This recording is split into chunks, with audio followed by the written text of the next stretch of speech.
Welcome to the after party. Welcome to the after party. Did you bring some snacks and treats? Yes, it did. I hope you got me something to eat.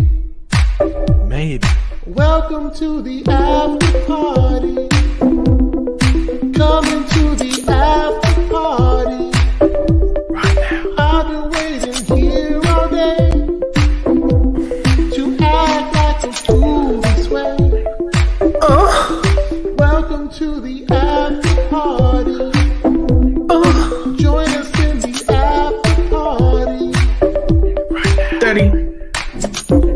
Oh, chocolate and dabbing, maybe some microphone dabbing at the after party. With DJ Eric Page. Those sound effects every time. I'm not sure what's going Yeah, on over there. So Yeah, I don't know. He keep making a new remix every single week. I know it's a new thing. It's pretty At wild. least give us some warning. But maybe we should ask the chat for consent based on the sound effects that are in there. All right, so everyone, welcome to the stream. We have some fun topics today. We're going to talk a little bit about the shows from this week, and then we're going to open the floor for questions at the end. So it should be a very engaging stream today. So I'm super excited. I am streaming from my Chromebook because my computer died. So I've got my monitor and my microphone and camera plugged into my Chromebook. So hopefully it's good. I'm just keeping my fingers crossed that it's good. So, until I get the computer fixed. So, but it's myself and Paigey, and we have a special guest this week, someone that has been highly requested from the trolls in the chat. I mean, from the viewers. This is someone who hasn't been around for a bit. Hartley Sawyer. Hasn't been around for a while. But yeah, here we go. Let us pull up the guest. It is. It's I. It's Harry Potter. Yeah, Harry Potter. Did you get another haircut? Well, like a week ago, yeah. But you just combed it out. Okay, no, it's all good because it was more like paintbrush. It was like flat paintbrush. Okay. But you've flipped it over into like, I don't know, like Ruby Rose season 1 Batwoman sort of style. Yeah, like I'm cosplaying Batwoman right now. So. Okay. So Paige, are you excited to see Ben back with us? Is this a define excited? Anticipation there. The haircut. That's all. No, it just looks different than the other day. I was just probably up a different way, I guess. Yeah. Maybe that Anyway, was bed hair. So actually, I'm going to get a beard trim and a haircut on Wednesday because we have a holiday coming up here on Thursday. Mohawk? So, what color is the beard going to be? I don't know. I have no idea. It's temporary. Vomit so I don't know. I can change it. Like I could literally go in the other room for 10 minutes and come back and it'll be a different color. That's how easy it is for me to change. Should do beard requests from members. Oh, that's a good idea. Look at that, Ben, coming up with good ideas. You're back and you're here. What? It's not even 5 minutes. If you're doing that, I'd love to have a beard. The first beard request, it would be the shaved off version. Do you think that would be a possibility? I'd love to see it. It reminded me of like the OG videos. Like I sent you a picture of me without a beard. It's quite frightening. When was the last time that you didn't? You did have like you had like a Dirty Sanchez mustache. I did. So I'm trying to think. The last time that I shaved my beard, like beyond like just a 5 o'clock shadow, would probably have been like pre 2011. Probably. Oh wow, that's a long time. It's been a while. Well, see, the thing is, I actually had a mustache and goatee in high school, so I've had facial hair for a really long time. You gotta have photos of that, surely. Should I dig some out for the next stream? Well, hold on, because here's the thing: Stargirl is off next week, so we have some extra time in next week's stream. So maybe I should, if the chat wants to see it, I will dig up some old photos of me. Well, I went to my back in the day. I wonder if I have it. I went to my nan's like a week and a half ago, and I saw a photo of me which I hadn't seen in ages. I didn't even know it was a thing. It was me at school. I think it was in my final year at school. Here, I'll try and. Wait, do you have it handy? You're gonna share it? Yeah, I'll be able to bring it up on screen. And Wow, exclusive on the after party. Yeah. Let's see.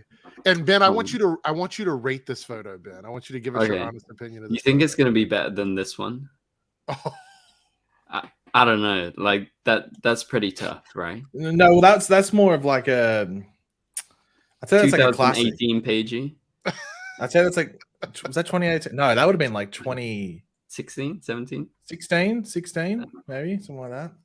I don't know. Something along those lines. Are you sharing the picture or what? We're waiting. I don't have my Bluetooth isn't on my computer, so I couldn't transfer it over that way. You've been called out, Ben. Ben never invites me to his stream. I was listening to your Black Panther. Ben never shows up to streams he's invited to. Well. Lance, you can come on. Don't worry. Anyone can come on. Oh wow! So so Ben, do you remember that? Yeah. This is taking me back. Do you remember that time? I don't remember who it was. I was on your stream and just somebody randomly popped in. Do you remember that? Yeah. It was Jamie, one of my members. Yeah. Okay. Yeah. I think it's because it was on Discord. I was trying out OBS, and so anyone can pop in. I was stupid. Ben, do you see the picture of the waiting room down there? Do you see it? Wait, what? No, I don't think he can see it. I think you can. I found you guys. I'm just telling you right now. Get ready for this picture. I'm seeing the preview right now on my screen. Oh my god! Did you do you have like a hunting rifle with you in this photo? No, it looks like you're a park ranger or something. I think my hands are in a fist on my knees. I think that's what was going on. Why are you dressed like that? Oh, it was just army cadets. I did it at school. Oh, and that was I think that was it would have been year 12. I can tell by my shoulders. I want people in the chat to tell me what this photo is giving you. Go tell me what it is. This is giving me American with a gun vibes. Yeah, that's what it's giving me. I don't know about you. When I saw it, I was like, I remember taking it because I knew you took them in when I was doing it back at school. But I saw my nan's look safari thing. Look. She must have randomly found it and put it in a photo frame because it wasn't there before. Yeah, but it's like he's like one of those guys that leads the safari tours, and they have guns just in case. Like he's definitely I don't know. You were on a safari, surely. Texas Pagey. Look, what on earth is that? What on earth is that? It's very Australian. I think that's what it is, right? I don't know. Pagey Texas Ranger. That's a good one. Yeah. Howdy, Paige. Howdy, partner. Woody, Texan vibes. Look, Lance says Magic Mike. So you've roasted Lance on his outfit so many times. He's saying that you look like an exotic dancer. That's what he's saying here. This is an exotic dancer vibe. So yeah, it could be cosplay. Walmart Walker. Oh my god! I found another couple of photos. Oh, there's one here. I'm gonna have to crop someone out because I don't want them to be in the Look, Australian mass. Oh well, I'm not even gonna read that one. There, so it's just I saw that. Hold on, there's one here which Ben's gonna love it. Hold on, I'll get rid of Enjoy that one. I guess you can just scroll back. Did you guys hear the rumor that Tyler Hoechlin is joining the MCU? Did you see that rumor? He's gonna be Hyperion, I believe, is what they were saying. I did not see that. I mean, it's probably bullshit, but I thought it was interesting. I'm just seeing if I can find any stupid photos. Look, headshot for a Crocodile Dundee biopic. Eric's gonna love that one. Oh, this one is giving me like fashion vibes, right? This is Paigey giving me like, yeah. I'm just wow. He's just, you know what he's just done? He shot like a fucking, he shot an animal, and then he's just gone. No, this was an intentional pose. The person next to me is doing it as well, but I didn't want to put them face in the photo. Okay. Oh, so what is the pose? A inside joke, or was it in reference to something? I think it was just posing, just to be dickheads. Oh, okay. All right. How old are you there? 18, I think, or 17, going on 18 or 18. It was in my final year of school. So he's older than you are right now, Ben. So yeah, Ben's only 12, so I think everyone here is older than Ben. Look, that pic reminds me of Arrow season 4 flashbacks. Well, I was in the bush. I don't know if you can see in the background. I was in the bush. Wow. Omega says giving you them eyes. So there we go. Oh my gosh, that was too funny. All right, so Ben, if you find something you want to share, let us know. But we're going to go ahead and get into our first topic for the stream, and that means let me pull up the bubble. Oh my god! I didn't realize these photos existed. Oh no, here we go. Oh, I should have had hot topics on screen already. No, there's one here which I'm wondering what I was doing with my shorts. Oh no. Oh my goodness. I'm gonna have to show this because if I'm gonna look back. Wait. No demonetization stuff. No. Unless you said doing something with your shorts, and I'm like, what? Yeah, but it's not dodgy shorts. It's not like I'm taking them off or anything. All right. Well, let's. This will be the last one. I just didn't realize there was this drive with all these photos in it. Oh no! Here we go. Oh gosh. Wait, you can't really use it. Let me take the banner down. Is that you in the middle? Yeah. With that ass. Playing rugby. With that ass. Yeah, he's giving us twerking vibes there. So perfect angles. Yeah. Okay, that's enough showing. People are going to be taking screen caps of that. Get ready. Well, next week it's Eric with his goatee and mustache in high school. That's true because I'm going to have pictures next week, so we'll get to like. Well, I actually do have a photo of Ben. It's actually pretty crazy. Which one? It was weird. It was when like cancellation, like cancel culture came in and stuff like that. I think this is when Ben stopped doing this, but this was a photo of Ben when he was a bit more edgy. Oh no, is this real? Sometimes wore a wig. This is not real. This is not real.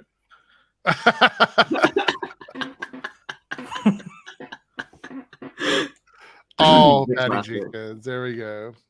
The classic. All right, so we're going to talk about Flash rumors. Some of these are more like believable. Some of them are completely like outside of the realm of possibility. But we're going to talk about these. So in the chat, if you have any of your own thoughts or opinions on this, please, if you want to support the channel, drop a super chat and we'll read it up on the screen while we're doing this. So here we go. The first one is, all right, Jesse Quick is going to be part of the Red Death storyline. This is because Violet Bean was in Canada. Photos were taken.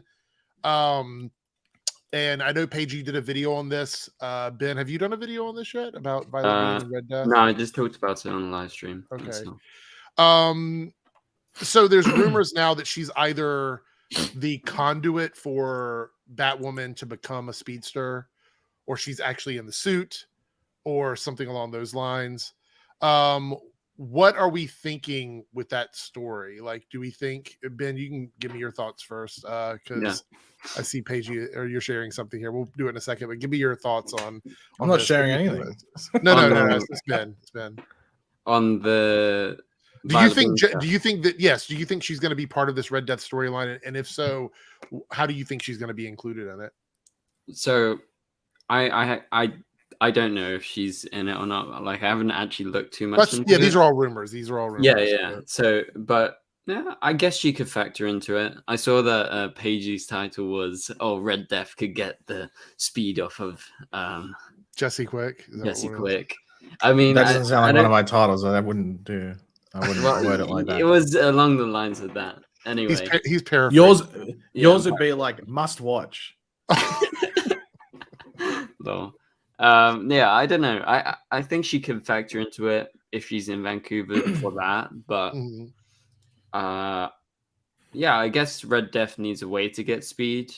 I forgot how it happens in the comics. I haven't read it in a long time. Do you remember? It's not Jesse Quick. No, I know it's not Jesse Quick in the comics, but how does Bruce Wayne uses the Batmobile and straps Barry Allen to the front of the Batmobile, and that's how he manages. He combines the conventional- Batmobile with the cosmic treadmill, Right. and then straps Barry to the front, which activates it into the Speed Force. Right. But if they want to go more conventional to the Flash TV show, I guess they could steal the speed from another speedster. So I guess it would make sense to have someone like Jesse Quick around. Right. So, yeah, That's but I really don't know. Oh, okay. So Canada Graphs came with exclusive information which no one knew about in the chat. So thank you very much, Canada Graphs, for pointing that out. Even though everyone knew that. Anyway, move on. Wait, what is it? This part here, right here.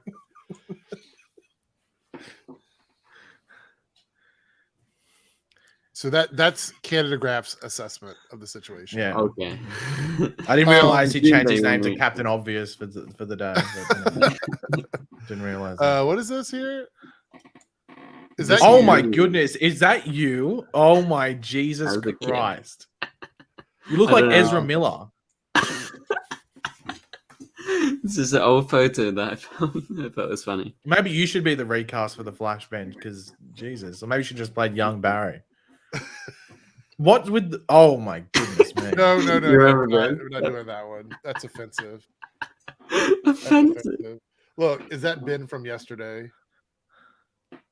That like a year ago, maybe. What's with the blue? Were they meant to be like whiskers or something? I think from the first picture. Yeah, say face paint or whatever. Yeah, I was like 5, 4, whatever. So, Paigey, would you want to see Jesse Quick come back? Do you think that's important to bring her back into the final season, or what? I don't think it's important, but it'd be cool just because she was a part of the show for like at least like 2 seasons, but you can argue 3. So I wouldn't mind it if she came back, and especially if because I just don't know how they would do it, like just in general, like just she's just here, but so maybe bringing it in with like the Red Death stuff. Wasn't she on another Earth when we last saw her? She went away. Well, she was on Earth 2 pre-crisis, and they said like she was like that was the first Earth that we saw get destroyed. So like they were the first 2 like known confirmed deaths, Harry and Jesse, but that was pre-crisis. So post-crisis, what is it? Like it might not be Earth 2 because that's where Stargirl is. So maybe they're on Earth, I don't know, 22, 52. whatever it might be. Yeah. Well, not Earth 52. I wouldn't mind seeing her back on the show. I just don't know because her story had a lot to do with a character who's no longer on the show. So I don't know if they would. But could they bring back Harry at the same time? I mean, you're talking about Harry, right? Well, Harry, Harry specifically, Earth 2 Harry. Harry Potter or Harry Wells? Which one? Yeah, Harry Wells. Yeah, I don't know if bringing her back without him makes a lot of sense because that last time we saw them, their stories were very connected.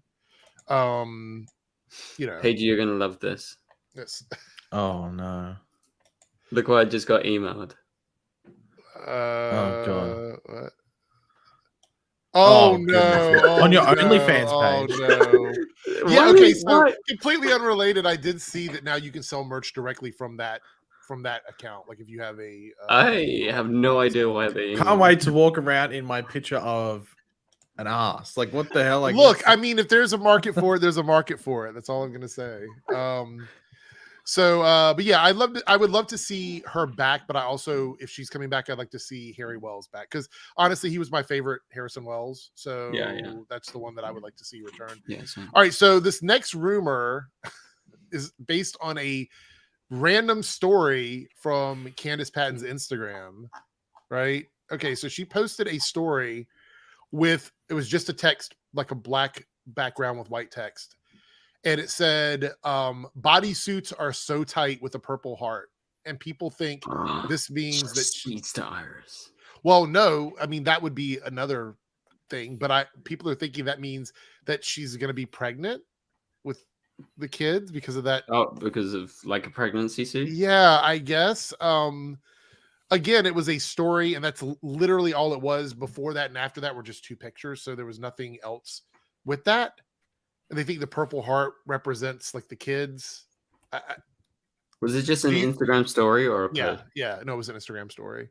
And again, it's just text. There was nothing else there. So what did she say? Bodysuit. Bodysuits are so tight, and then a purple heart. So she's definitely wearing something, right? That's for sure. Well, there was no picture. It was just text. Yeah, but if she's saying bodysuits are so tight, why would she have any excuse to tweet that? I don't know. I have no idea, but I tried to find it, but it was a story, so it's gone. Mm-hmm.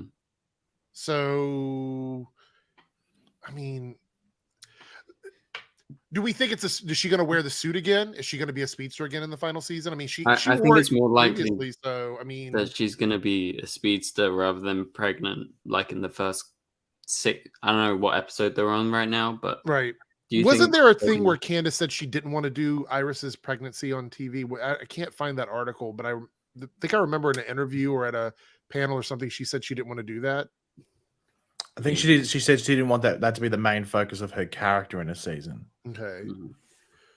Well, I mean, I feel like if she's going to be pregnant or have the kids, I think it'll be towards the end of the season. Yeah, I agree. And I actually think it might be the very last episode. Like she tells Barry that she's pregnant right before. And then you don't see it, and then they're like, right, okay. Because we already know what happens. Like there's no. Yeah, we know Bart and Nora come, right? Right. We don't need to see them as little kids running around. Like we don't. So that makes the most sense to me. Yeah. So yeah, this was the other thing is like. Yeah, I was gonna say a bodysuit, isn't that just like a one piece? Yeah, it's almost like a swimsuit. It's like underwear, but if that makes sense, it's like a full thing for your body. The other thing is like, it could be completely unrelated to the Flash. It could have been her talking about something she's wearing. Like, yeah, that's true. People wear bodysuits outside of just the like. Don't people wear like bodysuits as like almost like a way instead of like thermals? Yeah, isn't it cold up there at the moment? And Vancouver's cold. Right now. Yeah, wouldn't it be cold there? So maybe that's what she's talking about. Nathan goes, no way, because Nora and Bart are in their 20s, early 30s, and 25. That means they were born 2028 or something, right? I mean, but the timelines can change, though. That's the thing, is I feel like they could say the time. I mean, yes, chronologically, that makes sense, but I'm thinking that maybe they change the timeline or something like that. All right. So the other one I hear is one thing that people are talking about is the Cobalt Blue teaser. And that people believe that the second and final graphic novel will be about Cobalt Blue. Because they set that up, they have to pay it off. And it looks like the first storyline is not going to be that. So does it make sense? Do you guys think that the second storyline has to like finish up that teaser? Is that going to be something we're going to see? Because clearly they set that up with the future and the blue at the end of the season. Do you think it'll be a whole storyline? Or do you think it's just going to be a character, like a one-off, like bottle episode? I feel like that would be very disappointing if they did something like that. And we should be getting to the point now because I think they're filming, as Candergraph said, I think the next episode that is filming is one that is a self-contained episode, which means that we might start seeing. Do we know what number it is? Would be like 6 or 6, right? 6. Yeah. I was thinking it could be 7, but you're right. It's probably 6. Okay. So could the next storyline, if it is going to be Cobalt Blue, I think we'll start seeing photos from set probably right in the next couple weeks. If it's Cobalt Blue, you never know. The blue crystal, we don't know exactly. So if the blue, Eric Wallace, go ahead. I was going to say Eric Wallace like said it was Cobalt Blue without saying it was Cobalt Blue. Okay. He said what everyone that's familiar with the comics would think it is. That's what it is, and no one else is thinking anything majorly outside of Cobalt Blue. So unless Eric's on some other type of existence and plane of existence in regards to thinking, it should be Cobalt Blue. Watch it be some other completely random thing where like no one's mentioned it, and it's like it's Icicle from Stargirl. Right, exactly, like something like that. You know, it's Lobo's crystal from some alternate reality. They're gonna be like, oh, this is from something else completely unrelated. Yeah. So yeah. I think it's likely to be Cobalt Blue in the back half. I do feel that's just like something that I thought for a while, like since we saw Red Death and stuff. Like on a scale of 1 to 10 in the chat, how confident are you that it's Cobalt Blue? I'm curious because if Eric Wallace says it's what everybody thinks it is, I'm wondering, like Ben, like you're saying 10, you're confident it's 10 that it's Cobalt Blue. I would say I'm probably pretty confident it's Cobalt Blues, considering that he says it's what we think it is. Yeah. So I believe 2 out of 10. Wow, there's some people that are not very confident about it. 0.1. Look, this one, Michael Wong. Yeah, Eric Wallace lies too much. Yeah, but he wasn't lying. He was being very vague. Yeah, so that's the obvious. Yeah, Ragu that's the hard says thing. Rick Cosden is Cobalt Blue 7 out of 10. Is that who we want to see play him? Do we want him to come back and be Cobalt Blue or no? We want to see him play him, but how likely? I don't know. Yeah. But I guess it is the last season. They do want to service Max Mercury. Is anybody? I don't think I've seen anybody. Yeah, but but the whole thing was that it was like Barry and Iris were talking about who's going to be the next avatar of the Speed Force, and then it flashes to the future. Like, you don't do that unless that crystal's connected to that. Otherwise, I know it's weird piecing together and editing, in my opinion. Mm-hmm. Or it's intentional misleading, but I don't know. But also, you're not saying, "Oh, it is this person." Yeah, you're just showing that thing. Interesting. All right. Well, a lot of people seem to be very not confident that it's Cobalt Blue, so maybe we're completely wrong. When it comes to that. All right, let's see. Okay, the last rumor is when the Flash is actually going to debut. Now, this is something that people have been trying to do the math on. And I don't know how people are figuring this out. Some people are saying they're doing it through based on previous seasons, but the CW right now is unpredictable, I think. So yeah, but the thing when approaching the last week in November, I think was it Fox or CBS, maybe it was both of them, put out their mid-season schedules last week or the week before. So the CW have to do it. They'll have to say what's coming out in January. What's the schedule from January forward? Because Stargirl ends, for example, in 3 weeks. So a show has to go into that time slot for January. So they're going to announce that well, thing. some people are thinking now we're thinking early March, late February is when it's going to come out. I don't think March. March seems a bit too late. Also, because it's very important to remember the CW, I think, just wants to get into this new regime and this new schedule they want to do. So I don't think they're going to hold back on putting shows out if they're ready. Now, that doesn't mean it's going to come out in the middle of January. Right. It could be, and they could hold it till sometime in February. But March stop teasing us, Andy. Late. Stop teasing us. Stop it. I'm pretty sure it's going to be early mid. It's got 13 episodes.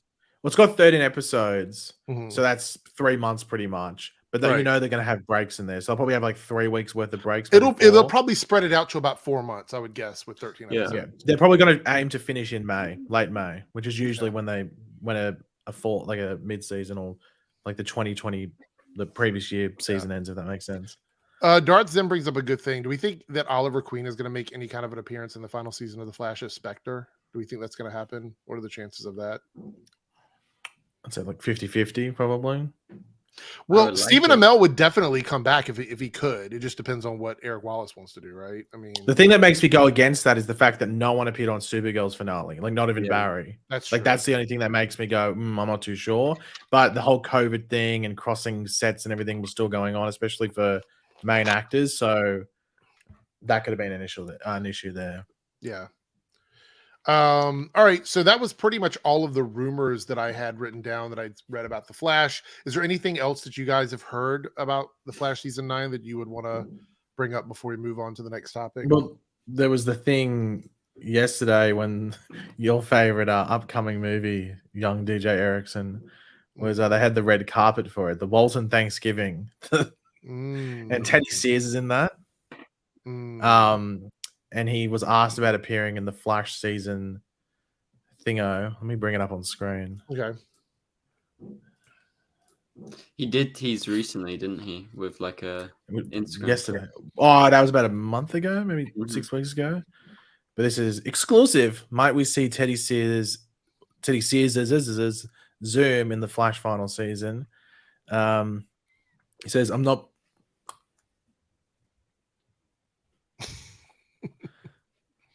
I'll highlight it like young Eric does. Oh, go away, Bar. I'm not being coy here. My hope is that, yes, you will. I don't know if you will. I've been trying to ask. I'm still in contact with a lot of the cast. I talk to Grant all the time. Danielle, Tom Cavanaugh is no longer there, but he and I stay in touch. And Jesse L. Martin.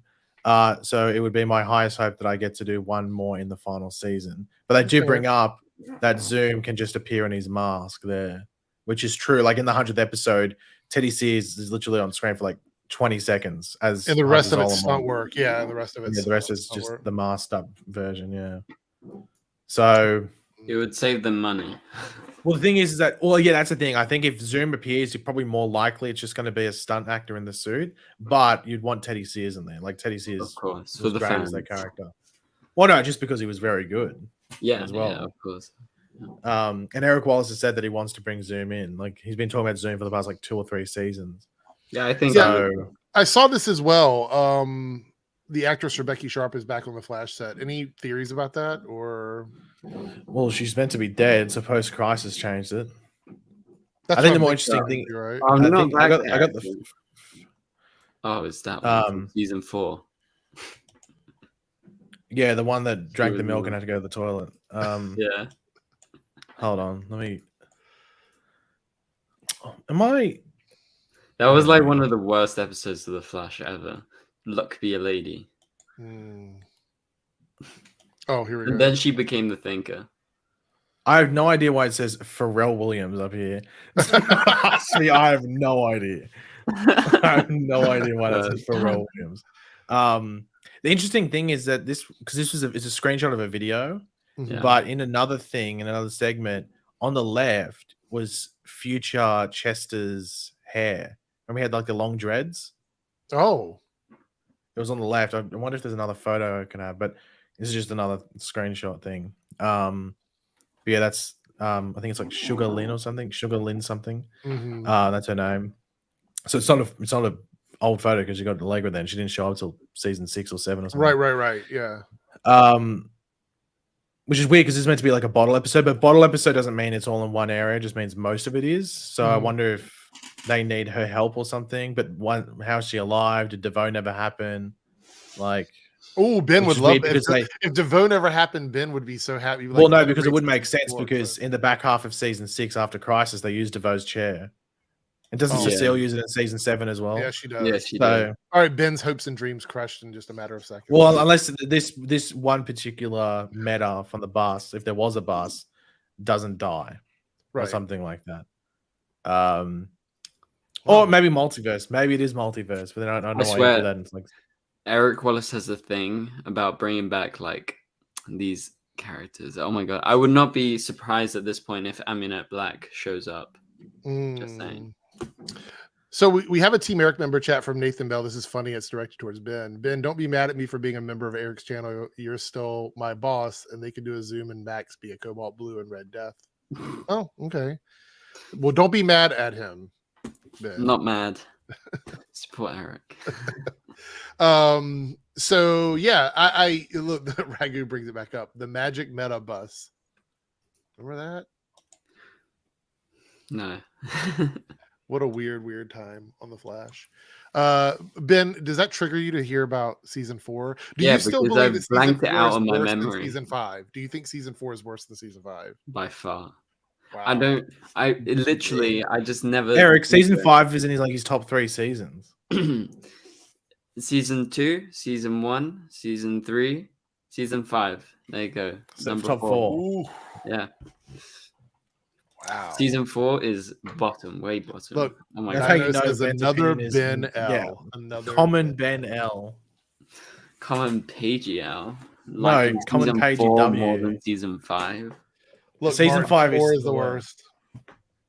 Yes. See, Martin knows. Mayada says season 5 is worse than season 4. So yeah, I know you both hate it, so it's fair. Wow, Giovanni says another Ben W. It would be another if it was a Ben W. It'd be very, very, very rare, if not the first one ever. I would have been as upset that Batwoman is in the Flash, but not. Oh, this must burn, Ben. Batwoman is in Flash, but not Supergirl. But they said there is a Supergirl crossover, so let's hope that's still happening. Well, no, is it? I guess unless it's safe for the back half, or it was done in very private ways. Yeah.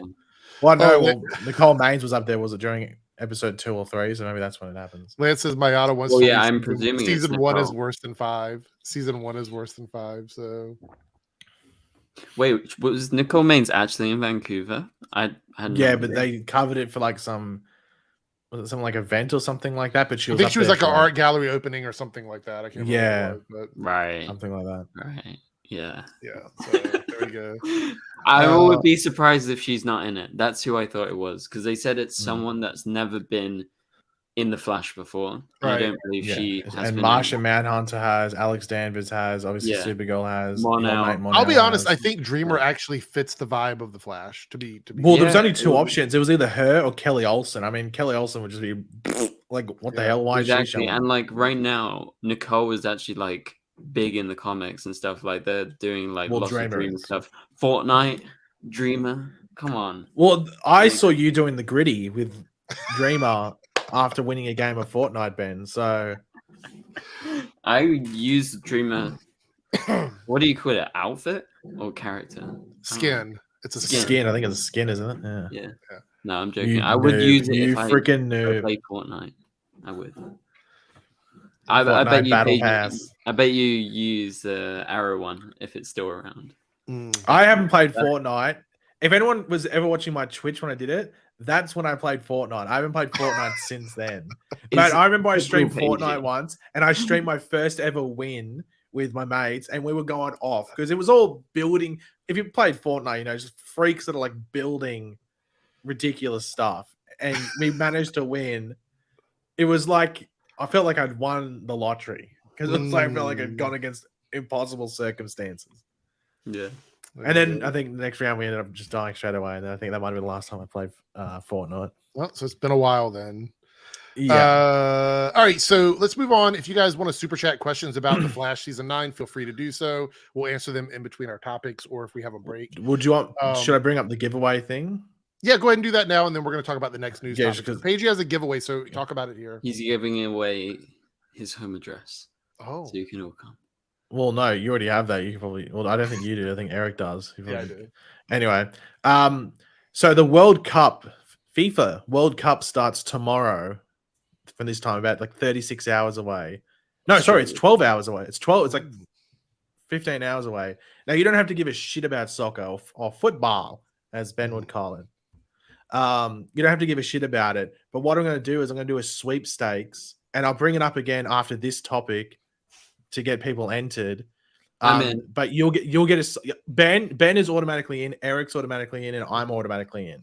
I've already got two that I'm doing. No, you've only got one. Don't try and cheat. But it's a sweepstakes. That means you get assigned a random team within the World Cup. You don't have to watch it. You don't have to care about it. But you get assigned a random team.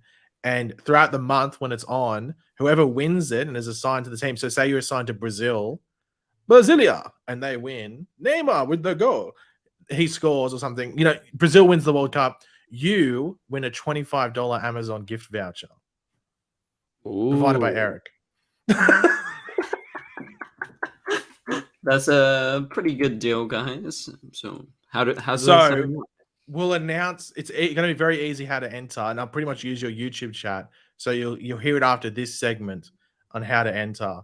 But I've got everything ready to set it up. You don't have to follow it. You don't have to follow it at all because we'll update it every single week on the after party. Who's still in it and who's out and who got knocked out by who.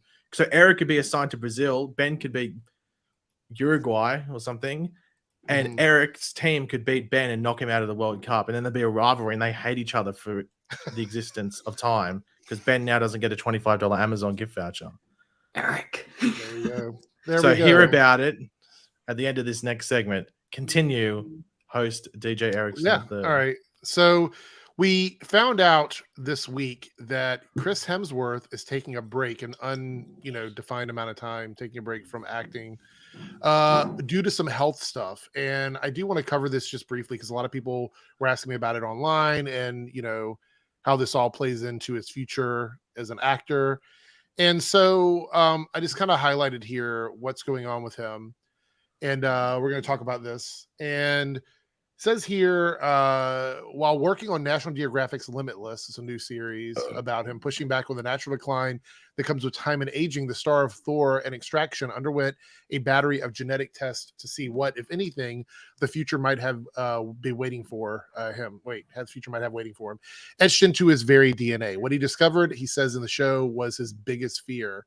His makeup includes 2 copies of the gene APOE4, one from his mother and the other from his father, which studies have linked to an increased risk of Alzheimer's disease. 1 in 4 people carry a single copy of the gene, but only 2 to 3% of the population have both. according to a 2021 study by the National Institutes of Health. So this is pretty surprising. Typically when celebrities do these kinds of shows where they do like a genetic backstory or like a 23andMe thing or something like that. I did one. Did you? Yeah. You do these and you just get results and Ben's it's like life goes on. But Ben's related to Hitler. Well. Oh, look, we're not going to confirm or deny. Exposed. But they do it for fun and it's not meant to be the serious. But getting these results, I mean, are they going to put this? Obviously, it's going to be in the show, like him getting these results in the show because the show continued to film, like they wrapped up the season. So, I mean, I feel like they're going to cover it in the series, but I can't imagine like having this happen and have it. I mean, it's awful for him, but it's like TV gold for the series, obviously, to have something like this. So yeah, just being confronted with that in public as a health issue. Do either one of you, and you don't have to answer if you don't want, but do you have any experience with people that have suffered from something like Alzheimer's? Because my grandmother had some signs of it before she passed, but she was like 90 years old. So we didn't really have a lot of time to deal with it. But then there's early onset where people can get it like, you know, much younger than their senior years, and they live with it that way. And it doesn't run in my family, but some family members have had it in the past. This is heartbreaking, right? I mean, like even if you've never had it in your family, the effects of Alzheimer's is awful. And it can, you know, it not only affects the person that has it, but it affects the people around them because they forget who their family members are and things like that. Any thoughts on this at all? Ben? Well, luckily none of my close family members have gone through that, but yeah, I know it's like a terrible thing. But my question is, so he's taking time off acting now because he found out about it, but he doesn't have like any signs, right? Because I was a bit confused. Yes. It's something that potentially could happen in his future, right? Because that's in his DNA. Sorry to hear about that, Cody. Yeah, and Alexandra. Yeah, it's a lot more. It's quite common, I feel, right? Yeah, especially in elderly people. But yeah, it says here the rest of this article in the episode 5. Well, there's a lot more here, but this is the next part I'm going to talk about, and then we'll move on. But in episode 5 of Limitless, the 39-year-old actor confronts what this means for him in his future. It's not a hard diagnosis of Alzheimer's. That's what you were just talking about, Ben. He emphasized in the new interview with Vanity Fair, but it's a cause for concern. The double occurrence of this gene places him in a category of much higher risk for being impacted by the condition. My concern was that I didn't want to manipulate it and over dramatize it and make it into some sort of hokey grab at empathy or whatever for entertainment. It's not like I've been handed my resignation. And then this is a full article on Vanity Fair. It's a lot more. I'm not going to scroll down because it's tons of content, but I'll link it in the info box after we're done. So he doesn't have any symptoms of Alzheimer's, and there's no guarantee that he'll get it. He's just in a very high risk category. And I think he's taking time off because there are treatments that people do, whether it be holistic or medical, where you can reduce your chances of suffering from the condition, but there's no 100% guarantee from that. So I think he's probably just going to take time away to sort of deal with the impact and then, you know, see what it means for his future. I feel like that's the right choice. Like when you get news like that, you might want to just take a step back, especially if you're someone who has a huge platform, because it gives you the opportunity to spread awareness for it as well.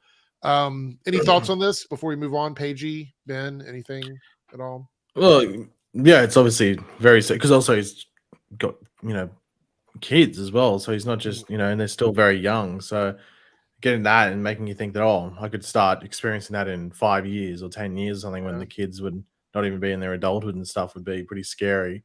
Yeah. But as you said, like, just because there's an increased risk, you could get very lucky and he feels no effects of it and no signs of it, at least in these sort of substantial ones where it overly affects his life. Might be like, little things. Like, can't remember, like, something minor, or it's very selective. Like, maybe like 5% of things are forgotten rather than the majority.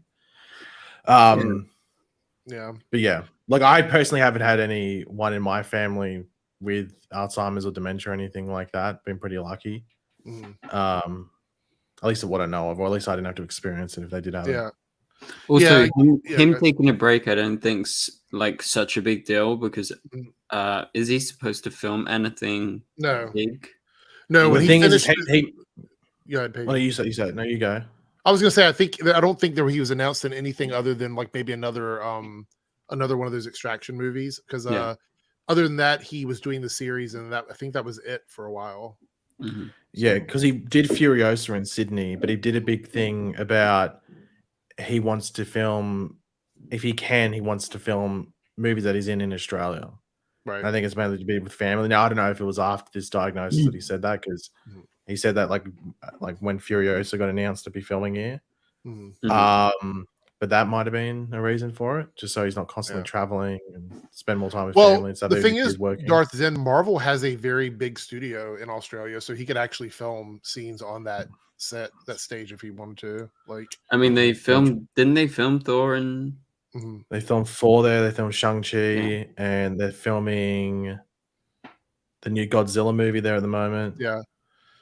They could accommodate him if they wanted him to be in something. They could figure it out. But again, it'll be a while before we get another Thor movie. I think that's kind of off the table for a couple years, so we won't have to worry about it. Robert here says if he takes a break for say 5 years, his movie back, he can have his daughter back as well as love and understanding power for them both, and maybe fans too. Yeah, it's possible.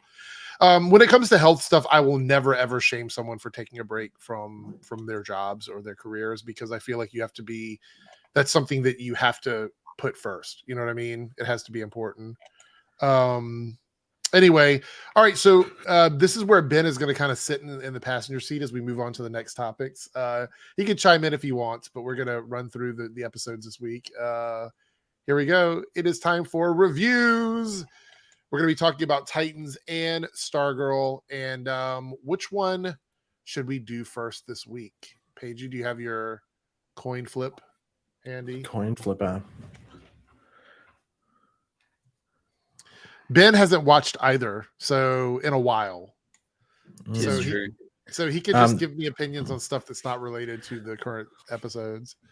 By the way, if you want to be, well, I'll do it now while I'm doing this. If you want to enter into the giveaway, just type in for the $25 Amazon gift voucher provided by DJ Eric. All you have to do is type into the YouTube chat World Cup. It can be 1 word, 2 words, 7 words. We break out each letter up into a word, but just type in World Cup and you'll be entered. And I'll type into YouTube. You're entered to win. It was tails. So did you assign heads or tails to anything? No. Okay, well, choose heads or tails, and okay, we're gonna do Titans as heads this week. So okay, it was. Oh my god! It's stuck on its side. I'm not even kidding. It's stuck on its side. I'm gonna have to flip it again. Hold on, I flipped it again. Heads. So it's Titans then. Titans. So we'll talk about Titans first. All right, let me pull up my notes for that. Where's it at?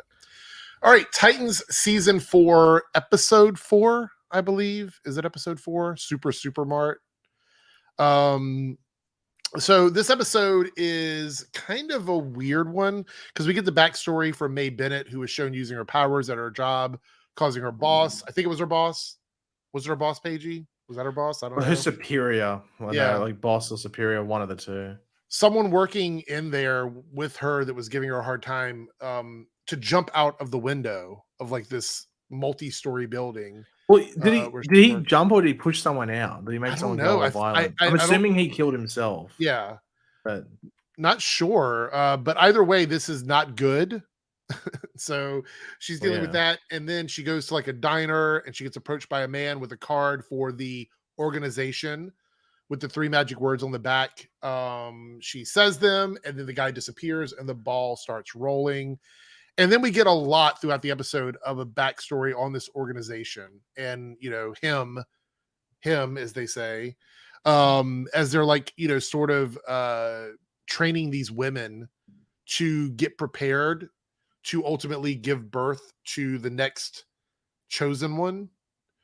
What did you think of this whole segment of the episode? Because it was very drastically different from like what we've been getting on Titans. Well, I said in my review that I think this episode should have been a full flashback episode. Okay.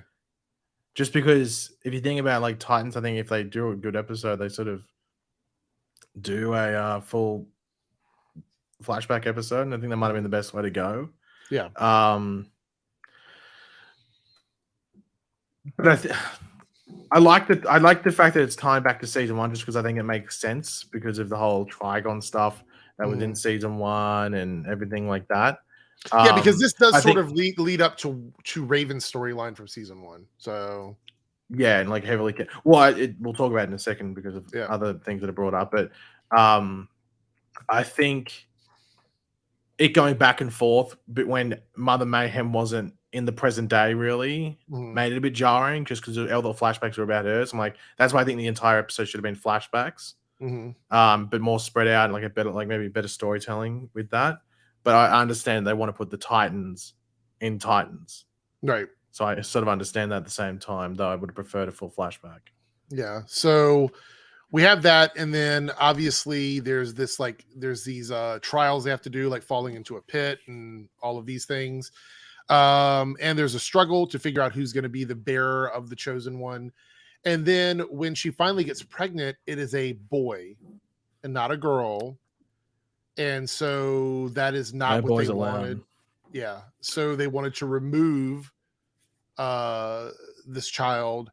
And yeah, I mean, that's pretty much the storyline up until the point where the asylum that we know was burned down, and you know, she was locked up and with the child. And it was a little bit like, I wish, like you said, it was a separate episode, because it feels like it was kind of segmented throughout this episode and getting to the point. What did you think about the reveal of who the child is? Like, well, do you mean the reveal that we're led to believe? Okay, yeah, the one that we believe the child is, yes, with Sebastian. The show's trying to make it out. Yeah.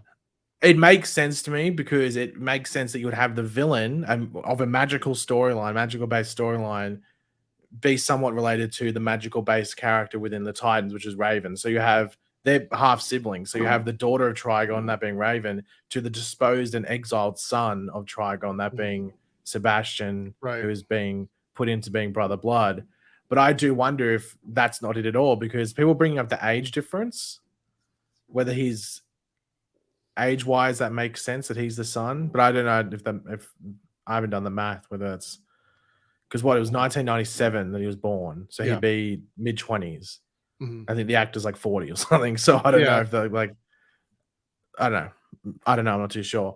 But they've been like the person with Mother Mayhem was living across from him for how long? Like, yeah, because they were watching him and keeping track of what he was doing. So yeah, so the fact that was happening, and also the fact that you have the potential storyline where you have like half siblings as, you know, essentially the villain and hero of the storyline, it makes you believe that he is the son of Mother Mayhem. However, there is a possibility that she's gone down the wrong path, brought in the wrong person who is not meant to be, you know, her son, and she's building up someone that's eventually going to betray her and maybe kill her when he eventually becomes brother blood. So that whole storyline, I think, could have made for a very good individual episode, because like you said, like some of the best episodes that they've had on Titans, or arguably the best episode ever, was a breakaway episode where it was kind of focused on one character. So I thought that would be kind of good. But, you know, again, I think this season they're trying to do something different and, you know, keeping everything within the group. So well, actually, the other thing I forgot to mention, because Keita said they both have the mark, but he could be a son of another woman that was, because obviously it feels like Trigon's been going through multiple women to give birth to a daughter. So he could be another exiled son, which maybe explains the age difference or something like that. Because it seems like she just basically assumes that, like, where's the history that leads to the tracking that's her son. Yeah, Nathan, this is a good point. I mean, I could see this happening for them to save money, to just make him more of a stylized human version. Well, I was wondering if the actor that played the human version of Trigon was going to show up in the flashbacks, and I thought he was, at one point, but it was just that same dude like that she met in the bar. And I was like, Yeah. oh, maybe they couldn't get the actor. Maybe he didn't want to show up. So once the team has determined that they need to go back to where the asylum was, they go back and it is a supermart built over top of where this was. And they find a pathway into a basement. So they load up on weapons and head down. Now, I don't know about you, but that was sketchy. Like, I mean, I guess they're a superhero team, so they're going to do it, but it was just really weird. Like, did they just build this building around this door? I mean, or I don't understand. Like, was it a cover up for this thing? Is that all the supermart is? Or I wasn't. Well, it totally wasn't on sure. the map or anything like that. And like Yeah. the asylum from memory was in like a isolated area as well. Yeah, but then the store had So- things in it where they could go in and buy stuff. It just felt weird. Like, Yeah. if it was a cover up, why was it a functioning store if it wasn't on the map? I don't know. But maybe the cover is that it still functions, or maybe anyone that goes there just dies. Maybe they kill them. Maybe everyone that's a zombie there is someone that's gone to shop there. Right. So that was my next thing about this episode. And Ragu, you bring up a good comment here. So when they're down in the basement, they have to fight like zombie people. I'm like, where did these people come from? Like, I thought that was really random. It just felt very random to me. And actually, it didn't feel very much like Titans. It reminded me like The Walking Dead. I was like, why does this feel like The Walking Dead? Because they weren't in their costumes. It was, I don't know, it was weird. It was really, really, really weird. And up until that point in the episode, I was like, I preferred the flashback stuff. Like I was like, that was really good. It was giving me some really good content. So it felt important to the story, while the Titan stuff felt like it could have been like 5 minutes of another episode, just like in the middle somewhere, quickly going through. But they made it like the other half of the episode. Yeah. So right here, Dino says the season of Titans still sounds like the first three, weird, confusing. It doesn't make much sense. I will say this episode is the one that's the most different from what we've seen so far this season. It feels this is a very like old school episode of Titans. I mean, it's still better than older episodes of Titans, but the way it was written and the way the story was done, I felt like it was just kind of rushed because they're fighting these zombie characters, and then you have zombie Deathstroke showing up, which was really cool. By the way, I think the zombie Deathstroke was cool. It wasn't really explained. I mean, I guess it doesn't really have to be, but he's being controlled by Mother, and so he's there, and she's looking through his eyes, I think, or his eye. And, they're like, oh, you have to chop off their heads, which is like a typical zombie thing, which I don't know why that would work here. Okay, I guess it does. I thought the zombie thing was that you have to kill the brain, not chop off the head. Yeah, I didn't really get it. Anyway, so they have Connor there. He's not affected by anything Deathstroke is doing, obviously, at this point. And I thought they're really making it tough to deal with these zombies when you have people on the team that should just really, like, Connor could just technically like just do a fucking run through and just like hit everybody with his arms. Like, I don't know. It felt like the threat of zombies shouldn't have been much for this team. But for some reason it was. And so they're dealing with that. And then they cut off Deathstroke's head, which was a cool fight scene. Cut off his head. And then he picks it back up and just puts it back on. So, okay. So they're dealing with that. And then they figure a way to get out, how to get out of there. And Jinx pretends to be Sebastian because that's who they were after. So Deathstroke takes Jinx instead of Sebastian, and then she uses her magic to freeze Deathstroke and then kills Deathstroke, I think. Again, second time. I don't know. It was rather confusing. But during all of this thing, I guess the big thing that we need to talk about is Connor is stabbed by a dagger, a magical dagger. And it seems to make him sick, which I'm kind of curious. Can Superman be affected? I'm trying to think of an example of Superman being affected by magic that way. I know magic affects him the same way it affects everybody else, and his actual Kryptonian powers don't really help him. But I didn't know if he could actually be stabbed by magical items if they're not kryptonite. I thought the easy thing would have been that they could have easily explained was that Mother Mayhem was attached to Lex Luthor. That's how she got kryptonite. Right.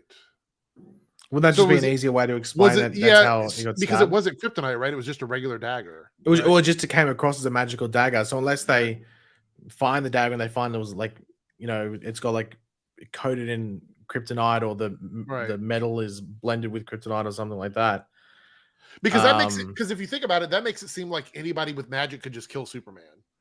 And I don't know if I don't like that. I mean, I know that he's weak, quote unquote, weak to magic, the same way everybody else is, but you would think that he would still be physically invulnerable, right? Without kryptonite. I don't know. Something about it was weird to me. Yeah. Anyway, so he gets stabbed and he doesn't heal up right away, and so they're back at the labs, and so he's still visibly sick, and he goes into the bathroom and he vomits up one of those snakes. Now, at first I was like, is he just getting sick, or is there going to be a snake? Was the snake just a vision? Was it real? But then the other thing is he just leaves it in there. Yeah, it's just like, how's fun walks next out person and to it's go there in to the the toilet. toilet? And I'm like, oh shit. And it's in Star Labs as well. Like, it's probably gonna be some like scientist that goes. So even if he was trying to hide it from them, that thing is just in there. I mean, I'm guessing they'll cover it next episode that this giant snake is in Star Labs. Hey, who left this snake in the toilet? Yeah, I didn't get it. I was like, they didn't show him burning it up. They didn't show what he did with it. It's like, so anyway, that's the big story. So are we going to get a dark Superboy? Do you think that's where the story is heading, towards like evil, or like Superboy or something like that? I don't know if it'd be evil Superboy, but maybe like influenced Superboy, where he probably helps get he probably helps Mother Mayhem get access to Sebastian. Mm. Yeah, Emmanuel, no offense, but these kinds of like passive aggressive, like shady comments don't really help. I've read tons of comic books, and I don't remember any story directly where Superman or Superboy was stabbed by a magical dagger that makes them vomit up a snake. So if you could point me to that story specifically, I would love to see it, because outside of that, I did mention that Superman gets wrecked by magic. I don't remember him ever getting stabbed by magic or anything in my mind that pops up. So if you could point me directly to something where that happens and leads to him vomiting up a snake, I would really appreciate it. There's a snake in my bowl. Yeah. Exactly. Anyway. So, but I enjoyed the episode, but I think it was probably one of the most disjointed episodes for me this season. So I'd probably give it like a 6.5 or 7 out of 10. I mean, it's above average. I think it's okay in terms of, it's like, fun. It's probably the most messy episode they've done this season. That's what I would say this season. Yeah. So what, I don't know what the chat would say. Did you guys like it? Did you not like it? If you watched this week's episode, what would you give it out of a 10? I'd appreciate seeing what your scores are. We have no idea what this thing is. Like, so you mean there's like, this is my problem with it. There's a knife that has the ability to stab and hurt Superboy and Superman that just exist, that isn't kryptonite.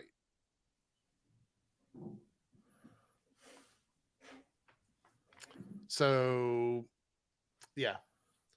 So we see an 8, 7.5, 9 out of 10. Wow. 6.5 out of 10. All right. Yeah, but Robert just said it's always 9 or 10 out of 10. Yeah.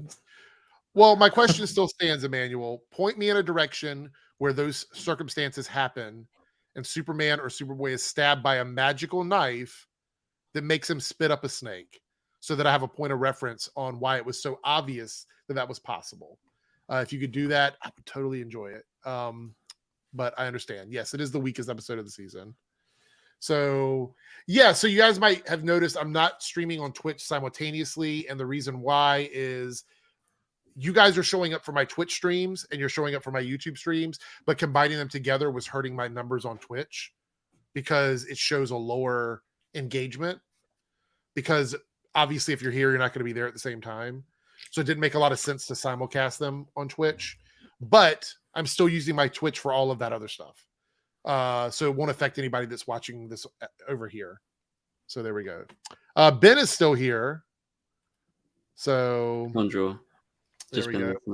So before we move into Stargirl, are you going to watch Titans, Ben? If you're interested in, or do you have a ghost in your house? I don't. Apparently. Yeah. No, I'm gonna catch up on Titans. Where are you on the show? I'm just curious. Like, what season are you on? Don't say season 1. I'm on season 2. Okay. That's what I'd say. And same with Stargirl. Yeah. I can't believe you're that do you far still behind. have that? Do you still have that picture of Wars 2, Ben? Yeah, I do. I moved it when I moved flats last year, and so I've kept it this whole time. I don't know where I put it though. It's here somewhere. I'd be worried if it was out in the open. No, I was trying to show Flashverse the other day, but I couldn't find it. So Nathan, you pointed this out. There's a couple of things that I need to know from this episode that I hope they answer. If it is in fact a Kryptonian dagger, which I don't think it is, but if it is, I'd like for them to address that, which is why I'm not like super upset about it right now, because I feel like it's still something they could talk about. And the snake that was in Star Labs. I feel like those are two things that I'm going to give them an opportunity to address. We'll see if they go back and do that. All right, so we're going to talk about Stargirl next, and Ben is once again out of the loop on this. He's not going to rejoin us until we get to the end when we do like open the floor for questions. Anyway, we have Stargirl season 4, episode 11, which is The Haunting, and this is a follow up to the reveal of Icicle's return. So Jordan is back. And is Jordan, Paigey? That is the question.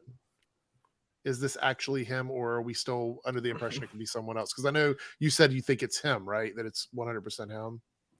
Well, I think just the fact that it re-healed and we saw the fact that it like the ice melted and went into thing. It'd be weird if it wasn't Jordan at this point, just based off what they've shown us. But I just don't know, like, this connection to the Ultra Humanite and everything like that, how that was set up, unless it was a fail-safe in season 1. Like, if the plan didn't go well to plan, then that's how the Ultra Humanite was tied in. Like, it was a fail-safe because maybe he had knowledge of everything, even if the J would say it was taken down or something along those lines.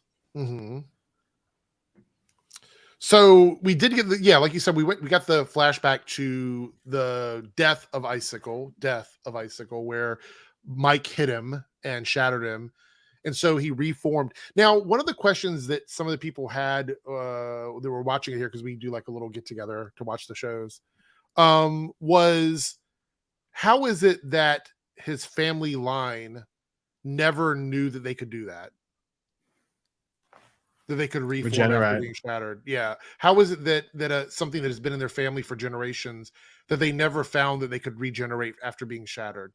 They feel like several people said they feel like that's something that they should know about, right? That the family should know about. I don't know, how many times would someone be killed in a way in which they're shattered? They'd probably be like not just killed, but like hurt, like mortally wounded. I mean, I feel like if they've been hunted down, and people were trying to kill them throughout their entire life, that they would have suffered some mortal wounds or something that would have caused them to find out that they could regenerate, right? Yeah, but I don't think they really explained when they were hunted down, like specific, because that photo that was shown like how many episodes, like 4 or 5 episodes ago, it showed like stuff being burnt. I'm like, did they burn the bodies? So I guess they're burning ice, which makes it melt completely and then evaporates. So like, yeah. So if they evaporate, I think that is 100% a way to like, kill them off. But I think if they like, say for example, an arm gets shattered, it looks like they can make it come back by like concentrating and using their powers. Yeah. So and stuff like that. It just seemed a little weird that they didn't suspect that he could still be out there somewhere. That they just assumed that he was dead, because there was no confirmation. If burning them and making them evaporate is the 100% way to kill them off, then you would think that the grandparents would wonder if that was how he was killed, and then if he wasn't killed that way, they would assume that he could reform somehow. I don't know. Well, maybe it was connected to like what Cameron said. When it was like, why didn't you come home then? Why did you go to the things to? Why didn't you come here to heal and stuff like that? Yeah, no, I'm not saying it's a big issue for me. It was just a question that popped up with people that were asking about it. So that was one of the things. But we get that flashback there, and when he comes back to Blue Valley, we get to see him welcomed back with open arms, pretty much. Obviously, his parents were happy.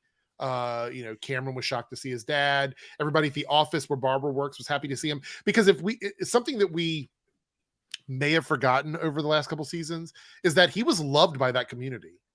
Like, that's why that big mural of him is up in downtown, because they loved him and they thought he was really good for everyone. So having him come back, they're really excited to see him. And he said that his explained death was very easy.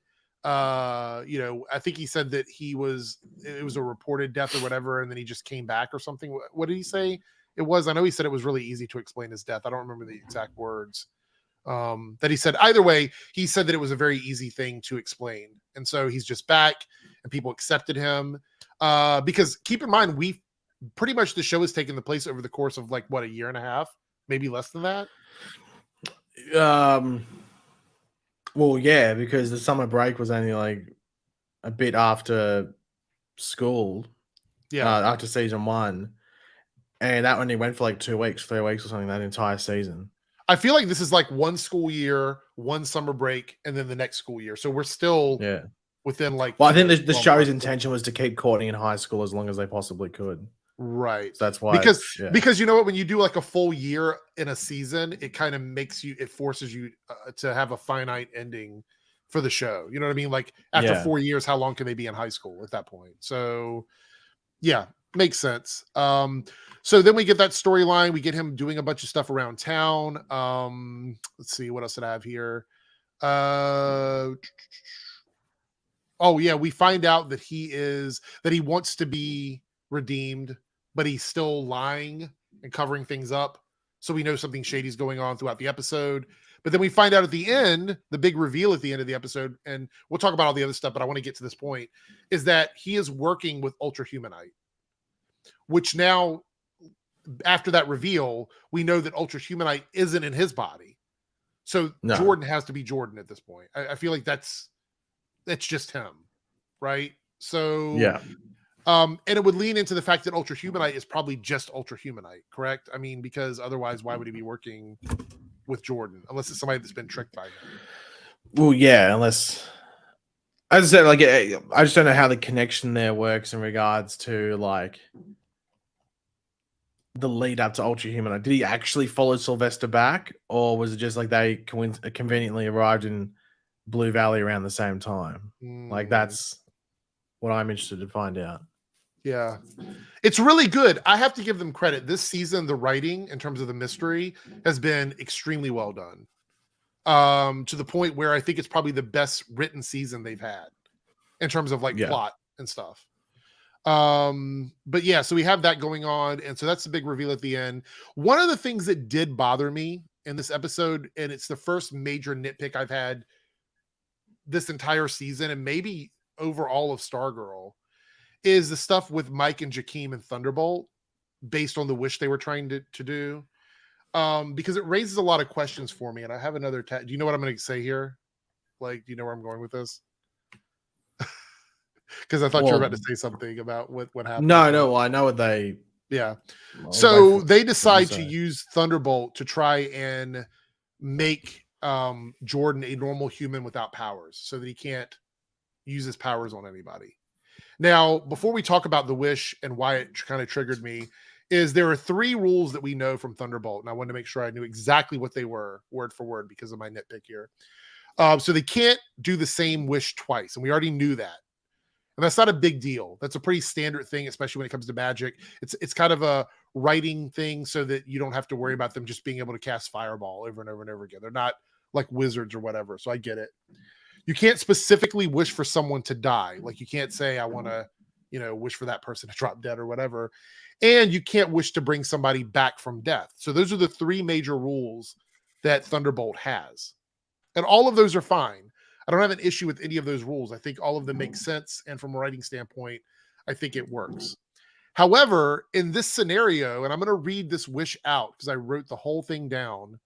Where is it at here? I want to make sure I have it. Did I write it down? Thought I did.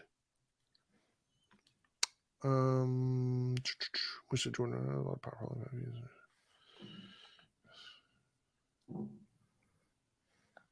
I guess I didn't write it down, but I'll say what it was. So basically, the wish was that they said, or Jakeem said, I wish that the man Jordan McKent, also mostly known as Icicle, could not freeze me or my friends, and that he was just a normal human without any powers at all.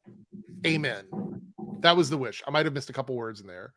So that was the wish that he made to Thunderbolt, right? Which he basically wanted to turn Jordan into a normal human with no powers. And Thunderbolt says that he can't grant the wish. And this is the part of the story where I feel like they were giving us information. He can't grant the wish because his powers are what is keeping him alive. So that would indirectly kill Jordan. Now, my issue with this is if he is a genie who can do anything, he should be able to just turn Jordan into a normal human because that was the wish that they wished for. His powers keeping him alive doesn't have anything to do with that from the aspect of magic because his powers aren't magical. He's a metahuman. So that's the only thing I could think of because he specifically says that his wish would kill him, not bring him back to life.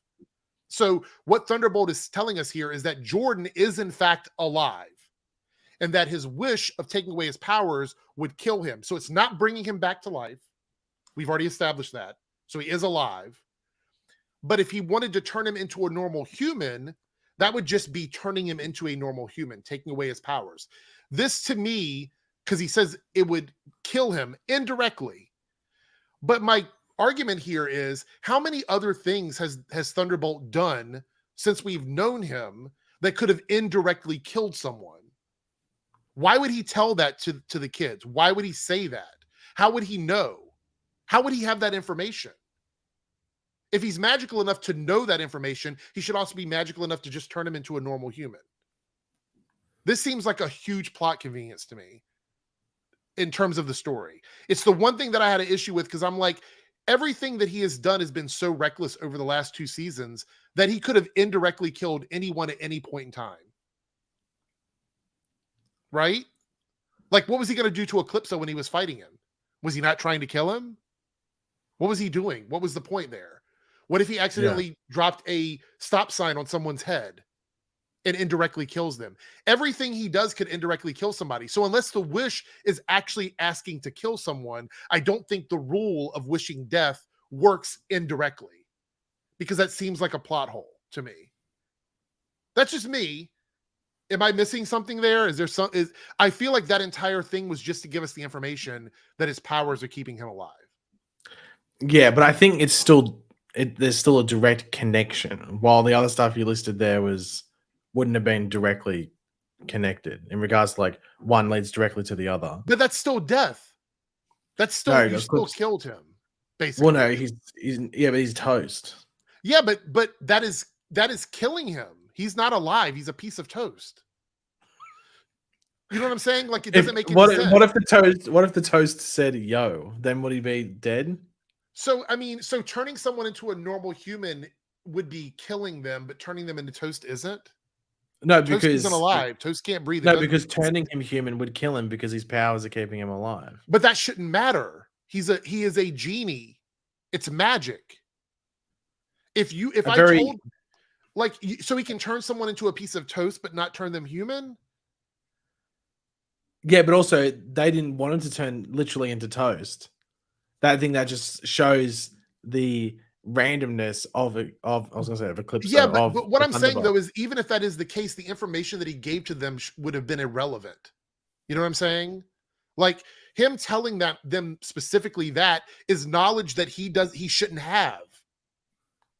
Right? It's an indirect death. Like if they wished him to have no powers and he gave him no powers and then he eventually died from that, that would be one thing. How does he know that his powers are keeping him alive? And why would he give that information to them? Because he's magical. But why would he give that information to them? Because it's the reasoning as to why he can't perform that wish. He's never ever told them that the consequences of a wish would be something they didn't want. So why now would he give them that information? Because it relays into one of his rules. But he doesn't have to tell that. He could simply say, I can't wish death on people. He doesn't have to give them specifics.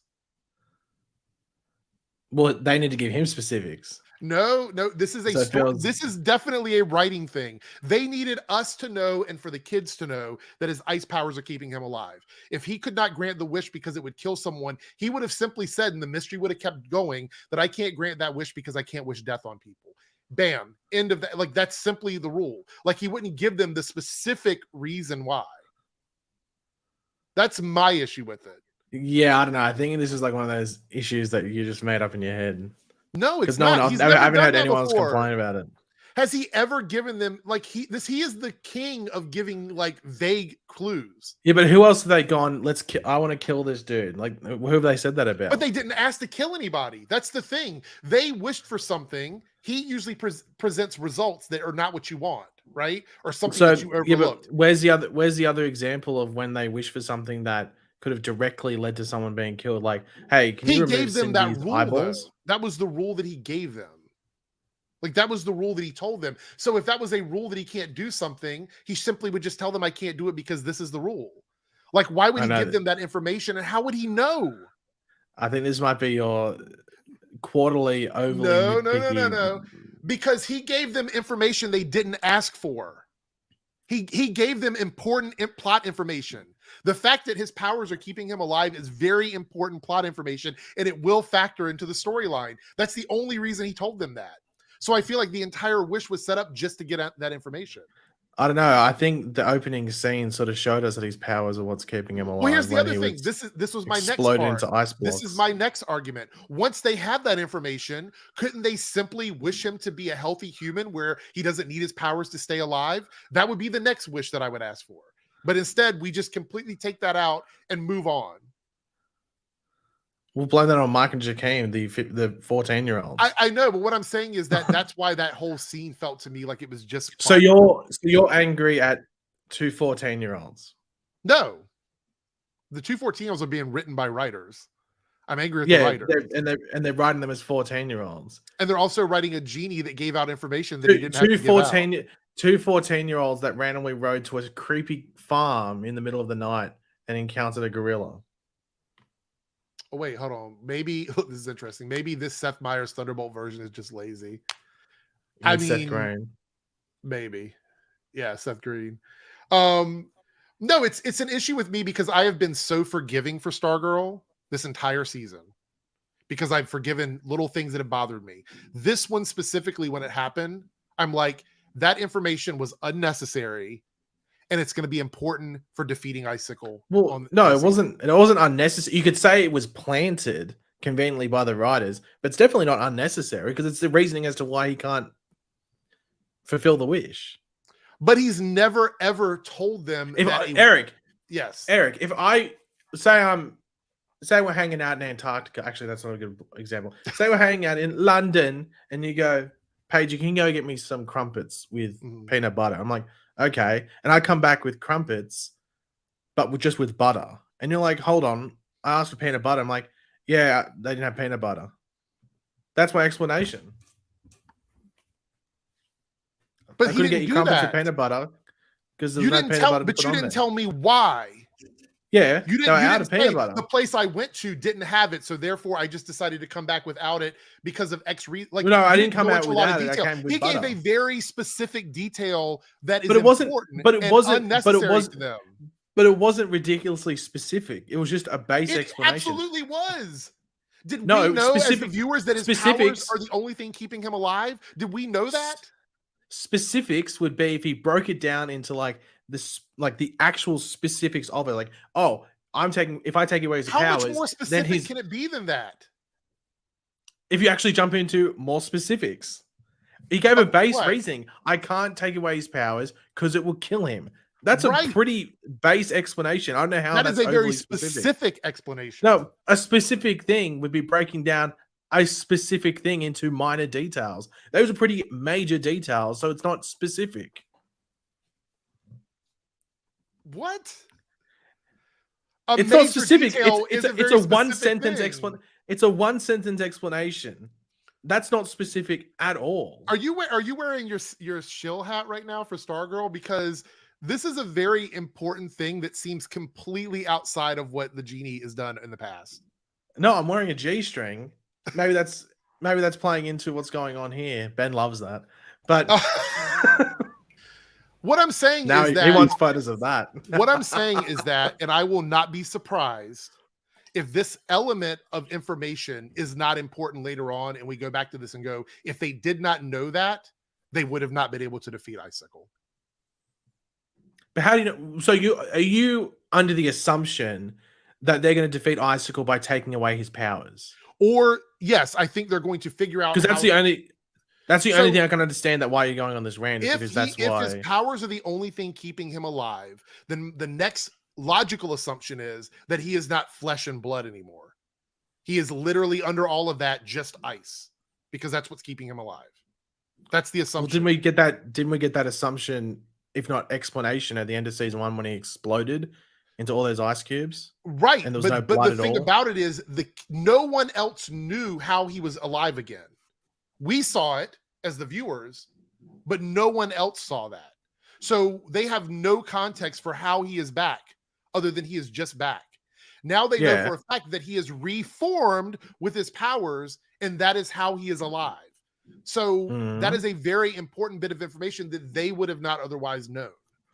Yeah, but you're still under the assumption that that's what they're going to have to do. So if that doesn't happen, do you backtrack on everything you've said right now? Because that's the only thing I can understand, is that that's why you're going along with this, because you assume that they're going to have to remove his powers to defeat him. No, I still say that it's a plot element, because he told them information that he's never done with any other wish that's ever happened on the show. So what if that information becomes completely irrelevant next week? They will either A, come up with another wish based on the one that they just tried, which I don't think they're going to do, that will somehow circumvent the death of Icicle, or Mike and Jakeem and Cindy will use that information to their advantage in a plan or a plot to go after Icicle. That information will be important in one way or another, and I don't feel like that's an overreach. I feel like that's a very clear direction for what they found out from the genie. I don't know. I think it's a thing based off assuming the future and assuming what the storyline is going to be, because outside of that, I think it's sort of pointless. Well, if Mike already knew that information, why would that wish? Well, not next week. They're on a break. They are on a break. Why would Mike not go, well, that's not going to work because of this? Like he wouldn't act surprised. He would already know. But in that conversation with Jakeem, he acted like that was a surprise, that Icicle's powers were keeping him alive, even though you say they already established that in the first season. So why would Mike act surprised? He was the one that ran over him. What do you mean? If, in fact, that everyone knew as common knowledge that Icicle was just made of ice and that he shattered, then why would Mike be surprised with Jakeem that the wish didn't work? Because we know that it's keeping him alive because he's not fully healed. We're seeing him go like when he was like talking for too long. Yeah. So we as the audience know that because they're not in those specific scenes. Right. And that comment was for us, the audience. But they wouldn't. They could just think that he's like a Lego man. Oh, his head falls off. Oh, put it back on, and then he's fine.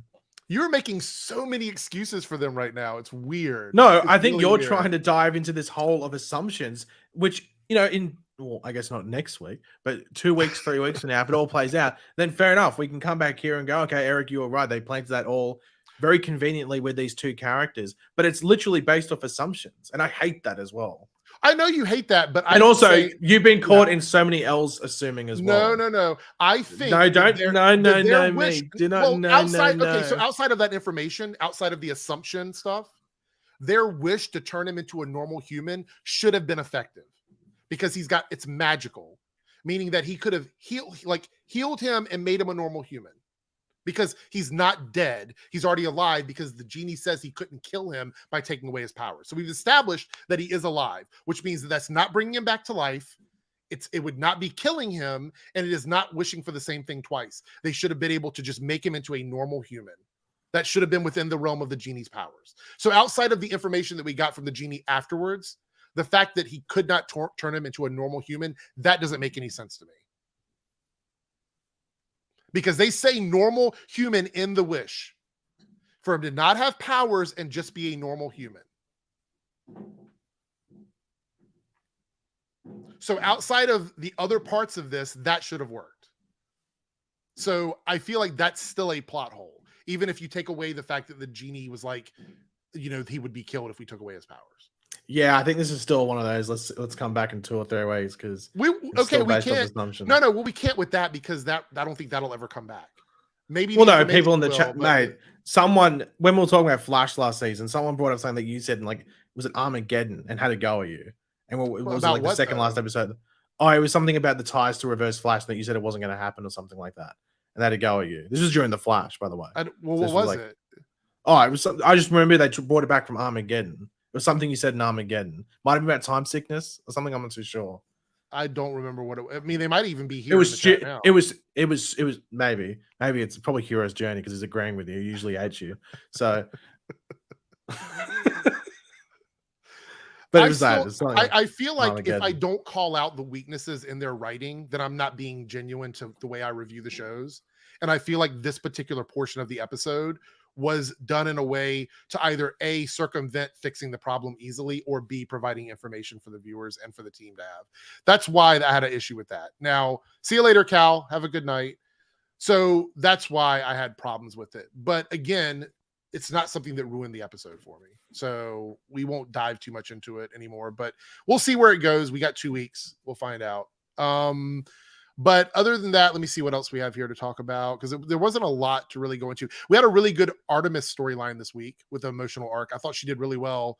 Her and both Wildcat had 2 great scenes. They weren't big scenes, but they were great scenes. I think that everything that happened to her made sense, right? Like in terms of the way she reacted to it and the emotional impact. I thought she did a great job in those scenes, right? Would you agree with that? Well, yeah, and it was also weird because you never see her like that. You don't really see her show any emotion whatsoever. Right. Let's see. What else? The Starman stuff with him hunting Ultra Humanite. When he blows up the barn because he's freaking out. Do we think that it's really him inside of there now? Because his reaction to that news felt like it was personal. With Icicle. I say that again. So with Starman reacting the way he did to Icicle's news felt very personal, right? Yeah. Well, if the person who killed me came back to life as well, and was causing more issues, if not had killed also the Crocs, starting to kill again, I'd probably be a bit triggered. Well, actually, that whole storyline with Artemis was emotional because also when they found them in the room with all the TVs and stuff, just really well done. I actually wish that she would have had more of a storyline this season, considering it is the final season. But maybe she'll get a lot more here in the last couple of episodes with our characters. We'll see. And then I think that's pretty much it, really. Is there something I'm missing from the episode? I think that was pretty much it. With the big reveal about Ultra Humanite and Icicle at the end, I believe. That's about it. Yeah. So do we think that Starman and in the chat, I'd probably give this week's episode like a 7.5 out of 10. Still a good episode. It was kind of just building in to the end of the season. So in the chat, give us your score from 1 to 10. Much appreciated. And yeah, I think that's it. Did I forget anything, Paigey? Yes, no? I can't remember. I'll be back in 2 seconds. I just need to go to the toilet. Okay. All right. So Ben has returned. We do have a super chat here from Brian. I'm going to get to the other super chat, but I want to answer this first because it is about Stargirl. From Brian, Fortnite super chat. Didn't the genie say in season 2 when he explains the rules to Mike that he can't change bodies? He did, but that was still when we were learning the rules. That was last season. We're already aware of the rule about death, so we shouldn't need a detailed explanation of that. But yes, he did explain things in season 2 that were relevant to us, the viewers.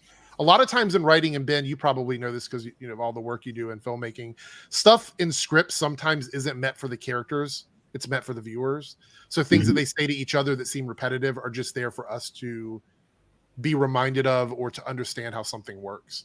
It's why a lot of times in TV shows, somebody will come into a room after they've been working together for 10 years and we're meeting for the first time. And they're like, oh, remember blah, blah, blah. Oh yeah, I remember that. We can't do this. We can't do that. That's the kind of banter you get. I don't know what the actual technical term for it is, but that's kind of the banter you get from characters when they're trying to reveal information to each other, which is why I think this is probably under those same circumstances. So is there a technical term for that, Ben? No. I don't know. I thought I'd put you on the spot there. Yeah. Staggervorth, the 490 super chat. Are we going to see heroes on this year's Thanksgiving parade?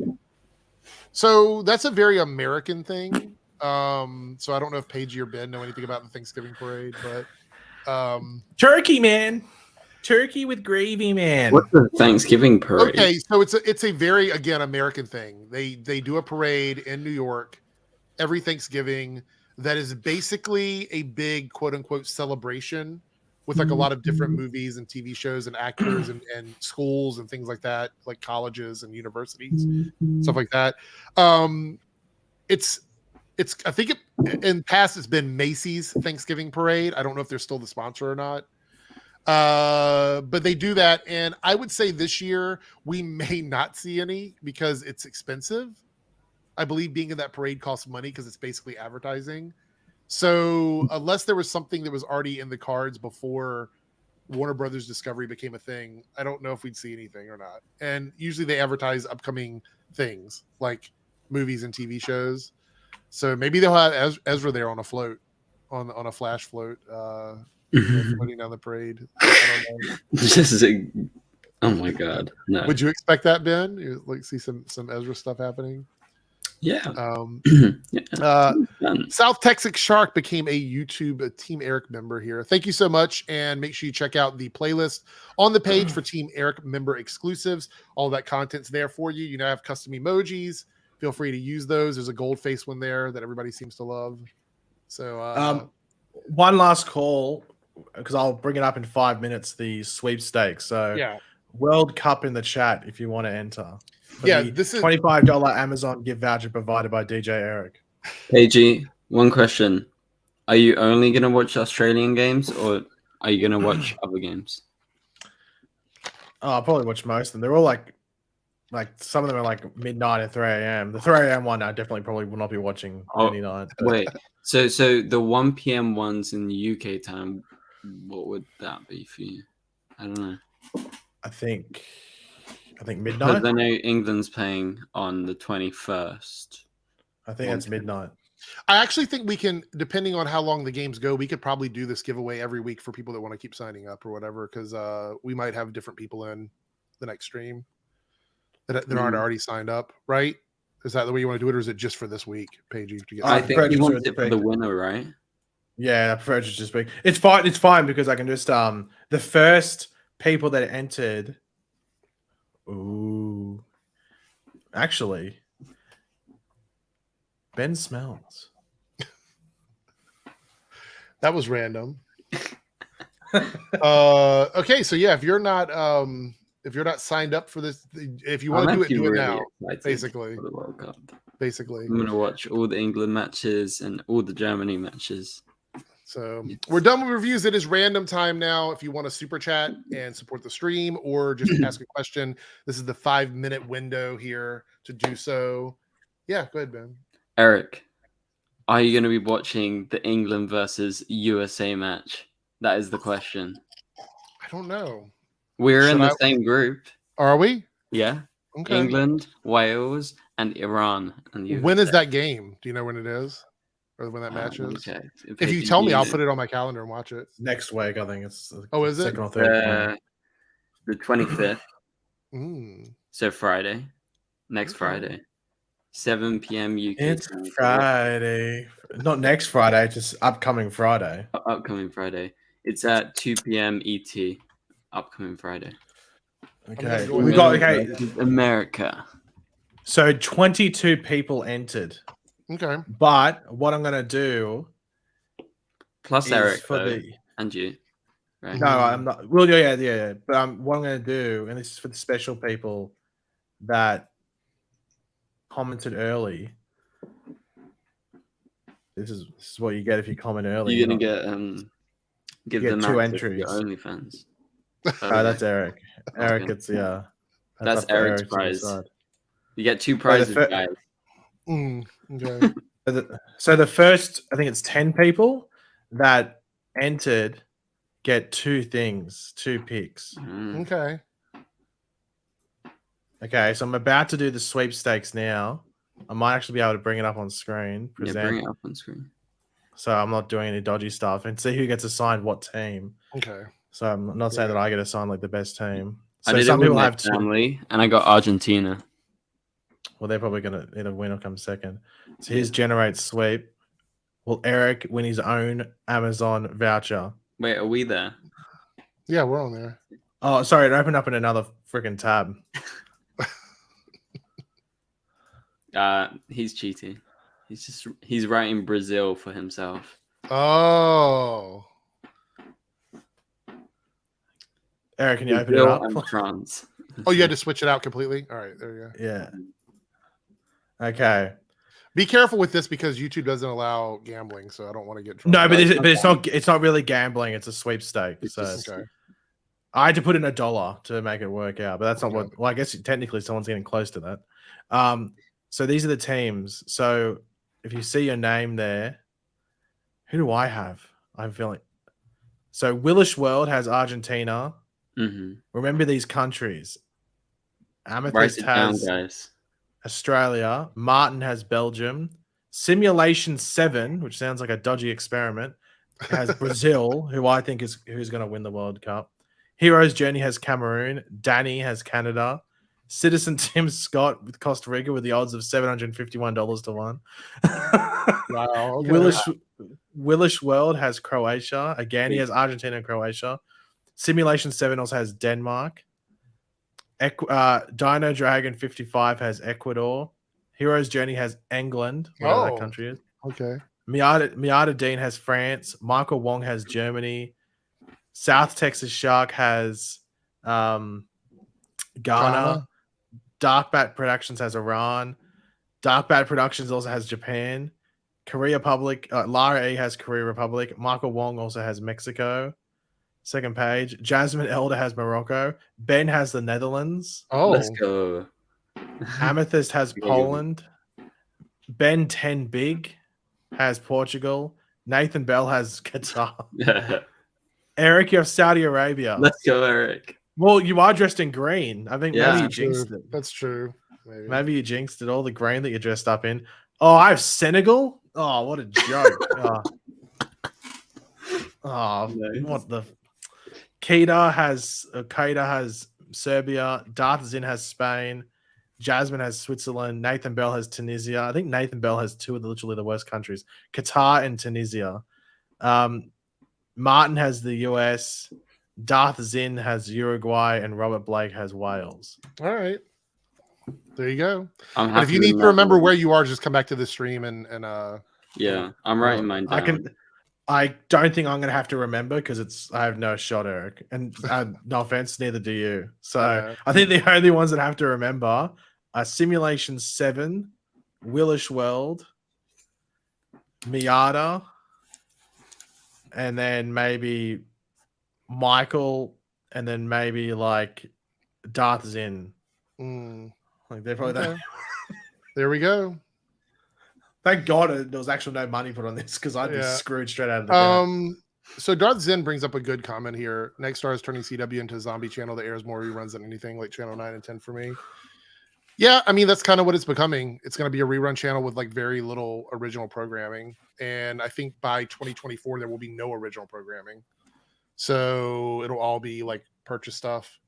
It's really sad because you think about it, like the CW churned out so much amazing content for us to do on our channels. To see it like kind of going down the way it is just really sad. Yeah. So, I don't know.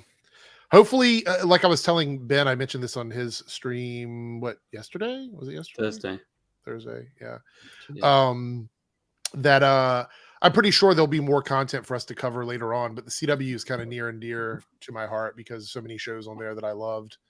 And specifically, I hate to see that Superman and Lois might be going away, but I think it's pretty much inevitable that they're going to, if not in this season, the season after that. I think if there's a contractual reason for them to do another season, we'll see one, but it doesn't look very good, unfortunately. So Andy says, watch the CW since 2006 with Smallville. Was Smallville on UPN before that, or the WB? I think it was on, something else. I don't remember what it was. It was on one of those two because that merged into the You CW. know why it went to CW? Because they merged. Okay. UPN and the WB were two networks, and they merged together into the CW. And then the CW became CBS and Warner Brothers.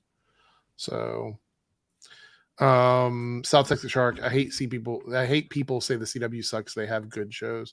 Well, they definitely have some stuff that I think is worth criticism, but I think overall they've had really their content they've had has been really good. Like, I will argue forever until we get something better that the Arrowverse has had the best lineup of live action crossover characters that the Warner Brothers has ever had, the DC's ever had. I agree. Go back to any of those major crossover events like Elseworlds and Earth X and stuff like that. You get to see some of the best, like, I guess, lower budget movie DC movies in those, which is how they approached them. I really hate that also now, in order to watch those, you're going to have to like break out Blu-rays and DVDs from every season instead of just making each one of them into like a separate Blu-ray or DVD, which I wish they would do, unless they've done it and I don't know about it. We got a super chat here from Brian Edmondson, 499 super chat. Thank you so much. This season of Stargirl may be one of the best finale seasons, if not the best final season for a DC show. Thoughts? Also, hi, Paigey. I've seen this a lot, and Ben, you can't really comment on it because you're not watching it, but I would agree in terms of writing and pacing and storyline. I think watching this back as a binge is going to be a treat, right? Going back and watching it all in one sitting. Because I think it's just really, really well done. And yeah, the idea of it being the best final seasons or finale seasons of a show, I would also agree with that. It just depends. We got 3 more episodes to go, 2 more episodes to go. We'll have to see how it wraps up. One of the videos I'm going to talk about this week, and I don't know, Paige, maybe you've heard more about it, and I'll have to dig a little bit. Is it true that they changed the ending because of the news? Is that true? Stargirl. Yeah. No, they filmed 2 different endings. Right, but they decided to go with the original one in case they got. The one that'll actually be there will be the definitive, or the one they chose as the ending, as if the show's not coming back. But they said, like, I think Brett Bassinger said that like they could put the other ending on the Blu-ray, or I don't know if that would happen because like Warner Brothers might be like, no, we won't do that. Well, not only that, but I don't know if I want to see what we're never going to get. Like, I almost feel like I don't want to see it, especially if they put someone in there like a new character, like they did with Mr. Bones last year. Yeah, especially if it's one that everybody wants. Staggervor, 19 super chat. The WB aired Smallville. Yeah. So yeah, WB and UPN combined to become the CW. Interesting stuff there. Let's see. Ragu, the CW Dare to Defy has now become Dare to Cancellation. Actually confirmed to cancellation with everything. Yeah. Even canceled Whose Line Is It Anyway, which is literally like one of the cheapest shows they could possibly make. And that's like the type of show that they want. It's exactly the type of show they want. Which, by the way, I do want to point out, I've talked about this before, because from an entertainment aspect, I know people that have been on the show. But there was a show on HBO called Legendary, which was a show about dance. It was a dance choreography show that focused primarily on the Black community in the United States and focused on ballroom, which is a form of dance that happened in the 90s. Well, it actually started before the 90s, but it got popularized in the 90s.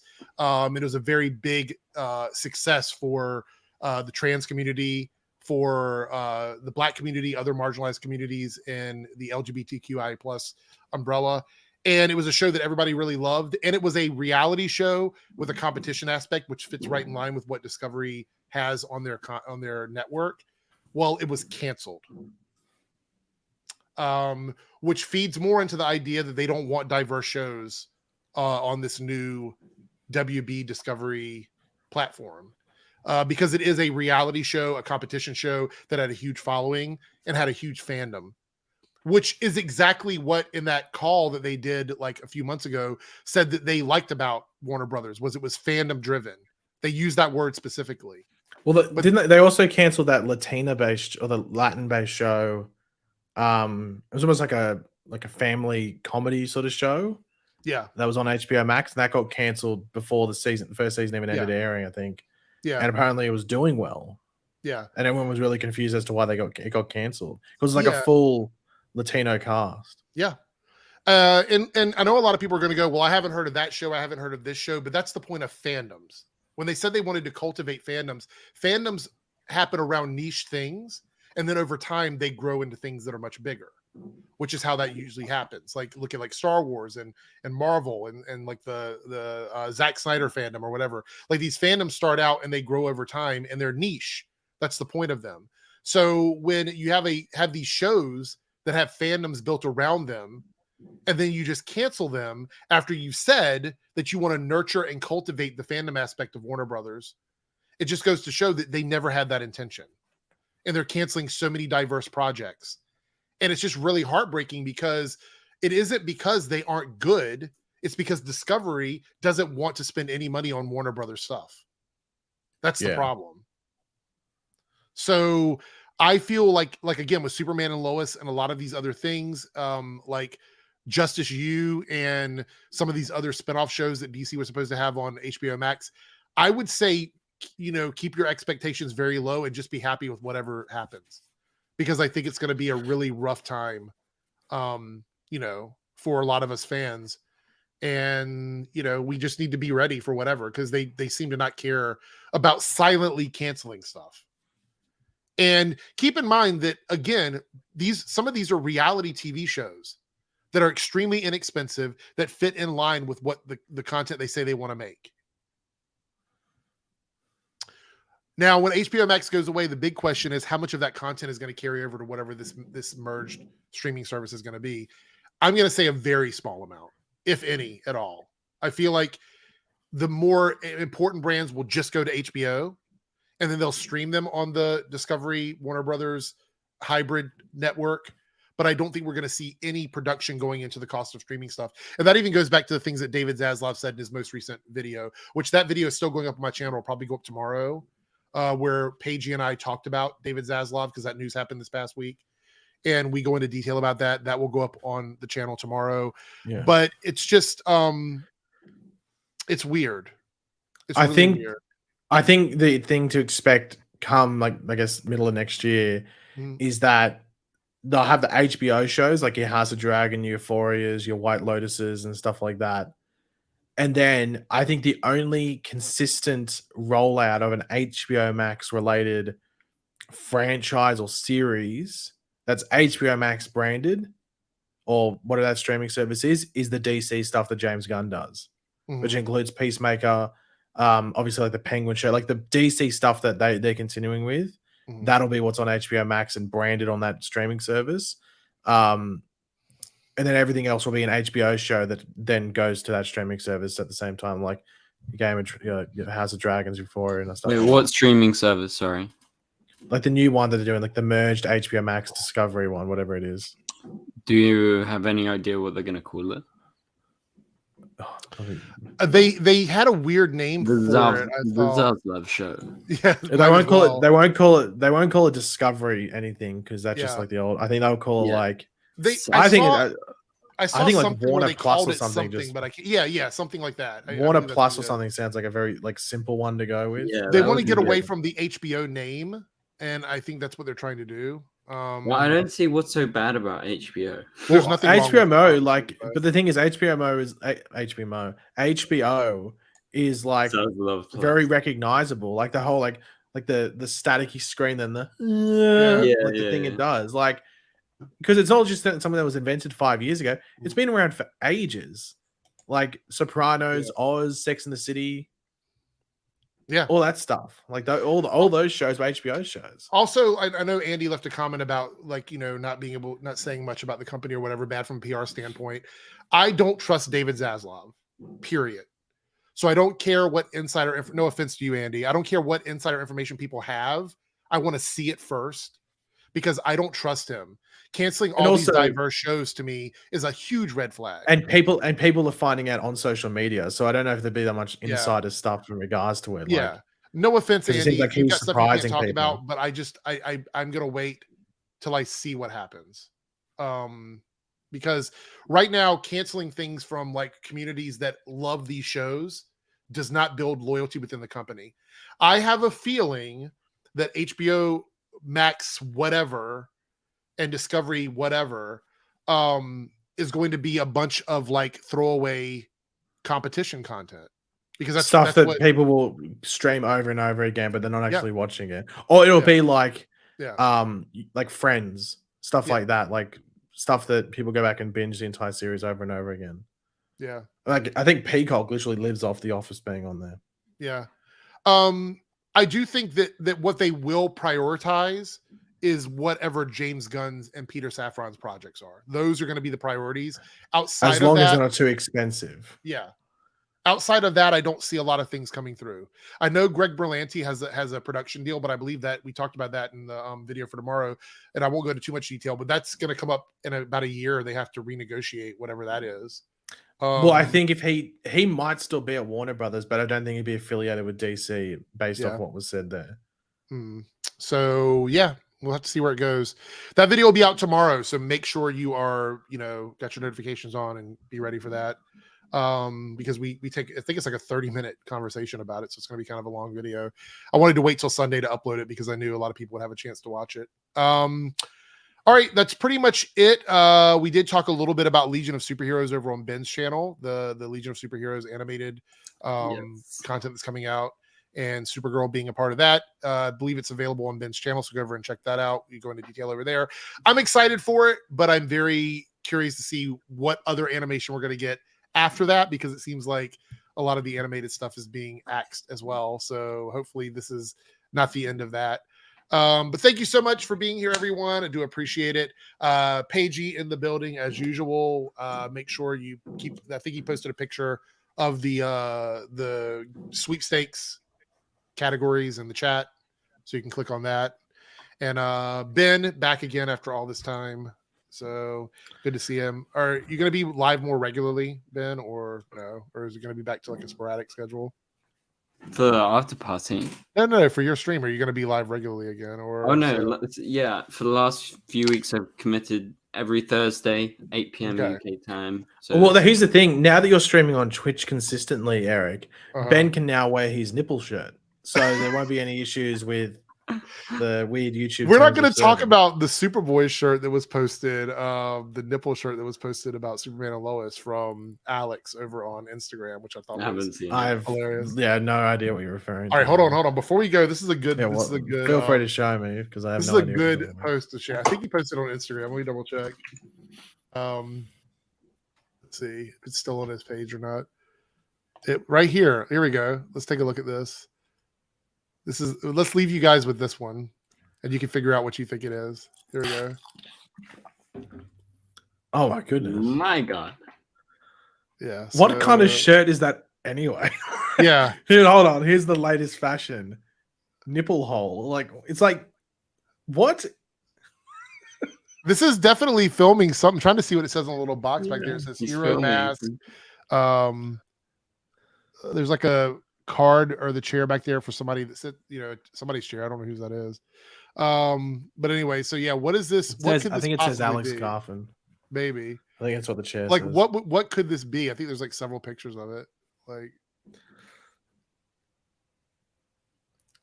well, are they still wearing masks on set? I haven't worn my mask in like half a year. If not, what could this possibly be? And also, I think it's freezing in this room.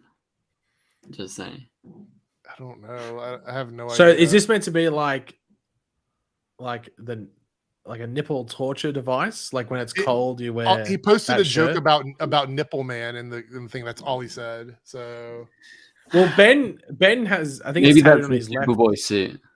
Well, I think don't you have this tattooed on your left ass cheek, like free the nipple? Oh yeah. With that being Yeah. said, we're getting out of here, everybody. Have a good night. We'll see everyone later. Bye.